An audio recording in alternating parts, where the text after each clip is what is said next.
Hello, good morning. ഞാൻ ഇന്ന് പറയാൻ വന്നതേ, ഇവിടെ നമ്മുടെ നാട്ടിൽ ഇപ്പം അക്ഷയ കേന്ദ്രം വഴി മസ്റ്ററിങ് നടക്കുവാണ്. അപ്പം ഞങ്ങളൊക്കെ പെൻഷൻ വാങ്ങിക്കുന്നവരാ, വിധവകളായവരും അല്ലാതെ പെൻഷൻ വാങ്ങിക്കുന്നവരുമൊക്കെ മസ്റ്ററിങ് ചെയ്യണം നിർബന്ധമായിട്ടും. അതൊക്കെ നല്ല കാര്യം തന്നെയാണ്. ഒരുപാട് തട്ടിപ്പ് നമ്മുടെ നാട്ടിൽ നടക്കുന്നുണ്ട്. പിന്നെ പെൻഷൻ എന്ന് പറയുന്നത് എല്ലാ മാസമൊന്നും കിട്ടുന്നില്ല. അത് എല്ലാവർക്കും അറിയാവുന്ന കാര്യങ്ങളാണ്. 3-4 മാസം 5-6 മാസമൊക്കെ പെൻഡിങ്ങിലും വരുന്നുണ്ട്. ഓണം, വിഷു അങ്ങനെയുള്ള ടൈമിലാണ് നമുക്ക് പെൻഷൻ കിട്ടുന്നത്. ഇപ്പോൾ എല്ലാ മാസമൊന്നും കറക്റ്റായിട്ട് കിട്ടുന്നില്ല. എന്നിരുന്നാലും മസ്റ്ററിങ് കറക്റ്റായിട്ട് എല്ലാ വർഷവും നടക്കുന്നുണ്ട്. അപ്പോൾ ഞാൻ പറഞ്ഞു വരുന്നത് എന്താണെന്ന് വെച്ചാൽ, വയസ്സായ കുറേ വയസ്സായ ആൾക്കാർ, രോഗാവസ്ഥയിലുള്ളവരെ, ഈ വോക്കറിൽ വരുന്നവർ, കാലിന് നീര് വെച്ച് വരുന്നവർ ഒക്കെ കാണാൻ ഇടയായി.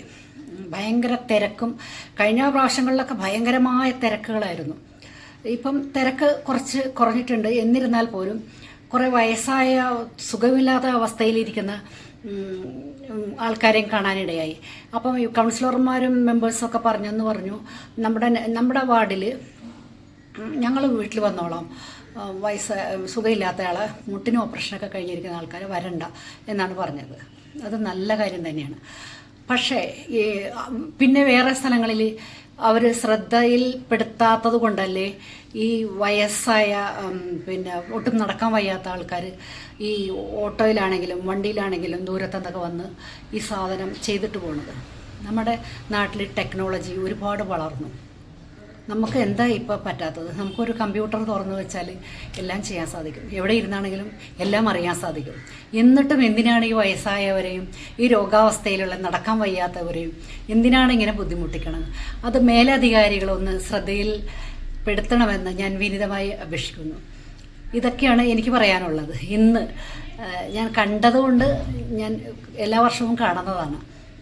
എല്ലാ വർഷവും നമ്മൾ മനസ്സിലാക്കുന്ന കാര്യമാണ്. ഈ വർഷവും നമ്മളത് തന്നെ കാണുന്നത്.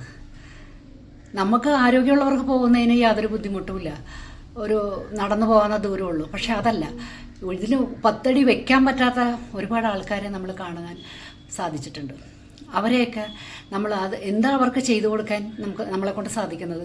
അവരുടെ അവരിയ്ക്കുന്ന സ്ഥലത്ത് നിന്ന് അവർക്ക് വേണ്ട സഹായങ്ങൾ ചെയ്തു കൊടുക്കാനായിട്ട് നമ്മുടെ ഗവൺമെൻറ്റിന് സാധിക്കില്ലേ? ഇത്രയേ എനിക്ക് പറയാനുള്ളൂ. അതുകൊണ്ട് ഞാൻ പറയുന്ന വാക്കുകൾ ഇത് കേൾക്കുന്ന ഭരണാധികാരികൾ ഒന്ന് ശ്രദ്ധയിൽപ്പെടുത്തണം എന്ന് ഞാൻ വിനീതമായി അഭ്യർത്ഥിക്കുന്നു.